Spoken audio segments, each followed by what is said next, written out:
Hi, it's Samantha from Samantha by Design. Welcome back to my channel, or welcome if you're new here. In this time-lapse painting, I'll be talking you through the steps I took to create this adorable acrylic painting of this gorgeous Dalmatian and Australian Shepherd / Border Collie. So without further ado, let's jump right in, and I hope you enjoy the video. The original picture of these two cuties was this one right here, and my plan was to take them out of the car and create a blurry bokeh background and have them looking over a fence board instead. Once my plan was thought out, I started to work on a 12 by 16 inch gallery wrapped canvas that I primed with gesso and a wash of burnt sienna as usual. I like to prime the canvas like this because I find it makes it easier for me to judge the values of my colors. I'm really not a fan of working on just a stark white canvas. And once that was completely dried, I transferred my drawing using some Surreal transfer paper in white, and then it's time to start painting. But first I have to mix up my background color palette. I like to pre-mix my colors since acrylic paint dries fast, and this way it allows me to have more blending time since I'm not trying to paint and mix the next color I need at the same time. All the background colors are ready to go, so it's time to get painting. For the first layer of the background, I'm blocking in my main colors. I'm applying the paint quite messily, and I'm blending it all together with a big fluffy makeup brush to make it look blurry and out of focus. I'm starting with my lighter colors, and then I'm working my way to the darker ones.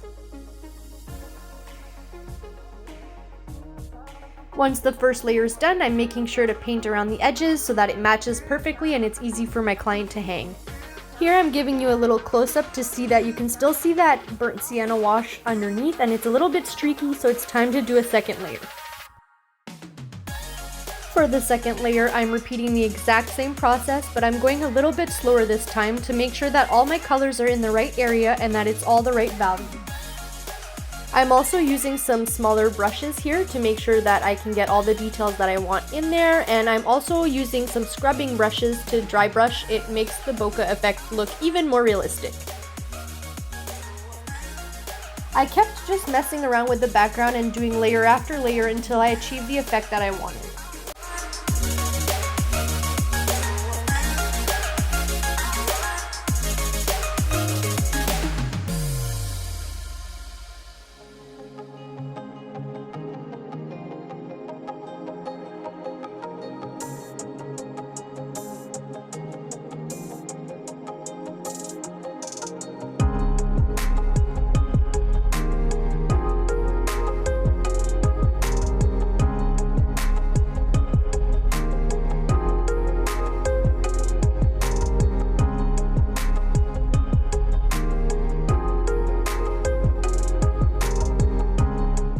Now the background is looking pretty darn good, so it's time to paint in the fence board.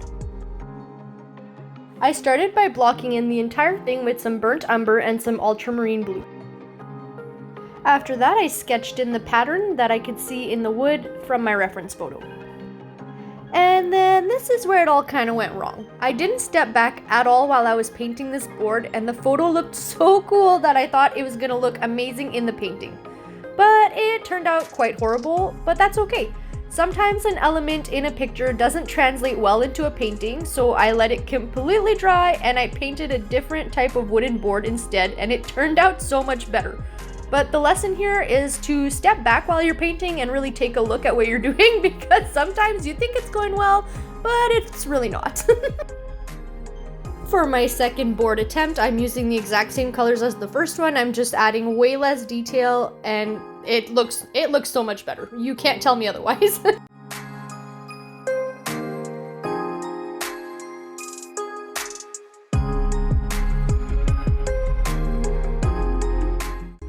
Alright, so this is what it's looking like so far. I'm very happy with it now, so it's time to start painting in the little Dalmatian.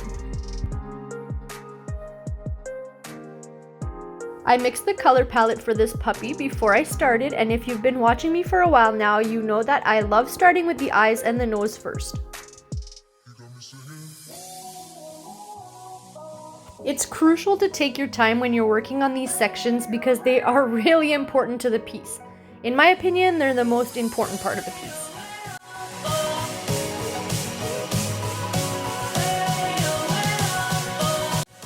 When I paint pets, I like to work in layers, and I also like to work from dark to light. This really helps me achieve a lot of depth in my piece, and it makes the painting look a lot more realistic and way more 3D.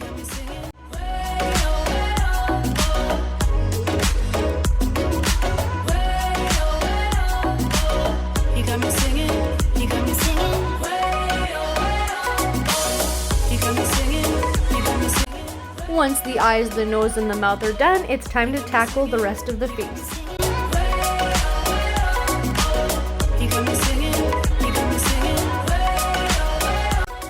When you're painting anything white, it's important to pay attention to the shadows and the undertones. Nothing is ever truly pure white, and this dog had a lot of pink, purple, and blue undertones. The first layer is going to look a lot darker than it's intended to, since I will be layering my light colors on top.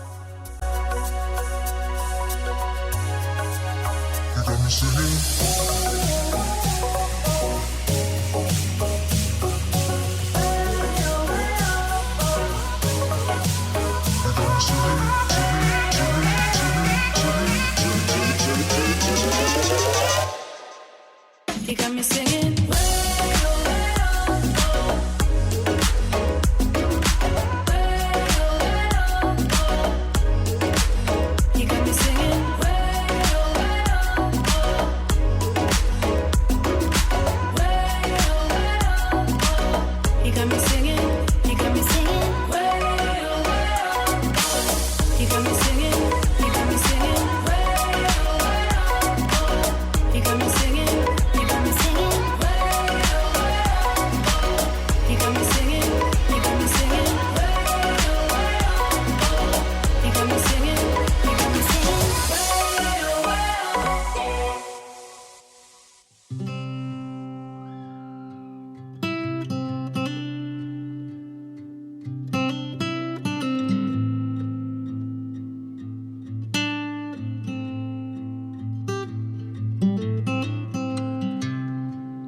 That first layer is completely done and it's all dry, so it's time to start the second layer.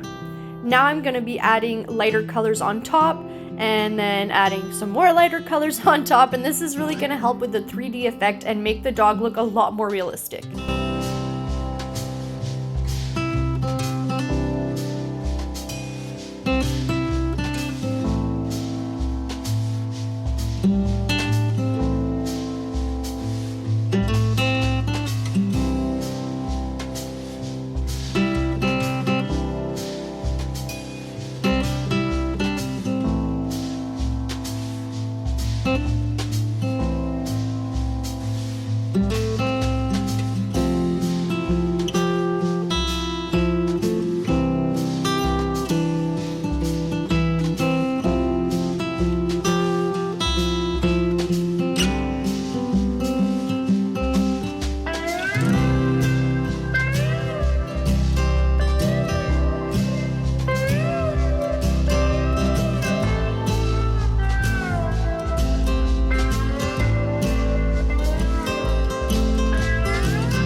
quite happy with that, so one dog down, one to go.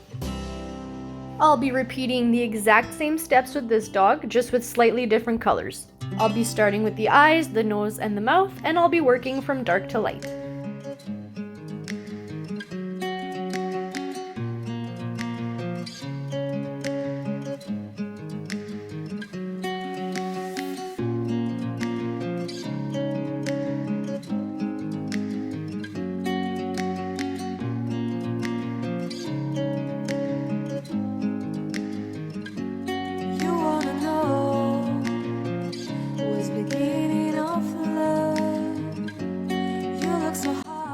Once those were done, I started painting the ears, and I'm paying close attention to the direction of the fur when I paint animals. It's really important to do so. Make me your only one. You choose it, don't lose it, don't let confuse it. Only then you'll be gone. Feel like that. Feel like, feel like that. Feel like that. Lay your arms around me and stay with me. Feel like that. Lay your arms and stay with me, baby. Feel like that. Lay your arms around me and stay with me. Once the ears were all done, it was time for me to paint the paws. And again, I'm using the exact same steps as every other part of the painting.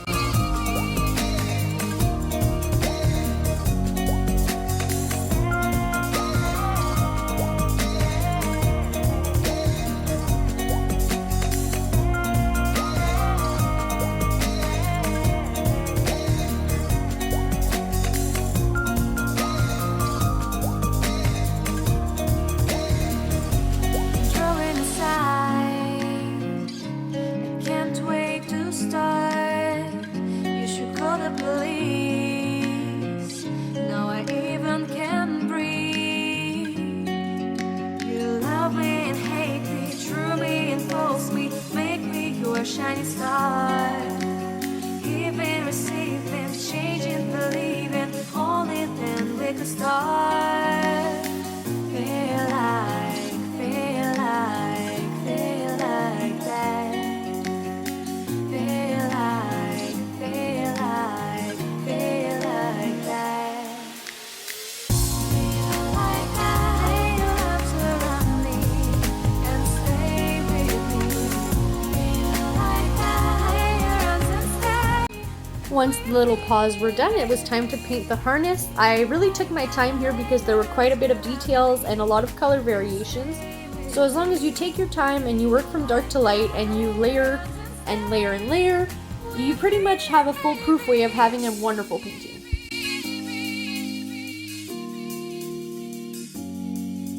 Stay, stay, stay. Stay, stay,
Once I was happy with how the harness looked, it was time to paint the fur on the neck and then work my way up to the face.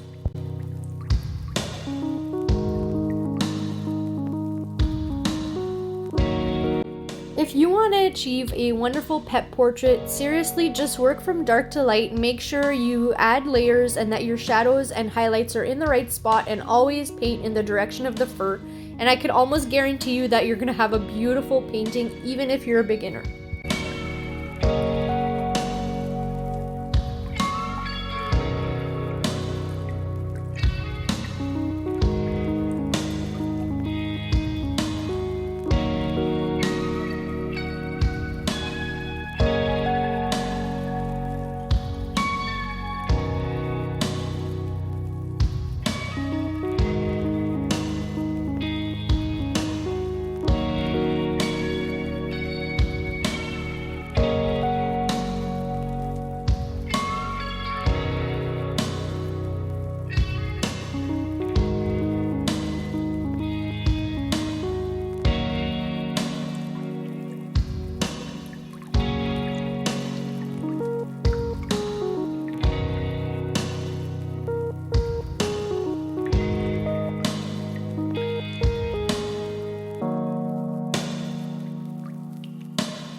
And here's what the finished painting looks like. I'm so happy with how it turned out, and I'm really glad we took them out of the car, and I'm also really glad that I repainted that board.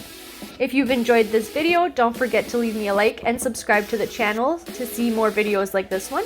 It's free, it makes me happy, and it really helps me out. If you want to creep my social media accounts, you can find the links to those in the description box below. Thank you so much for watching. I appreciate you a lot, and I hope you have a wonderful day. Bye!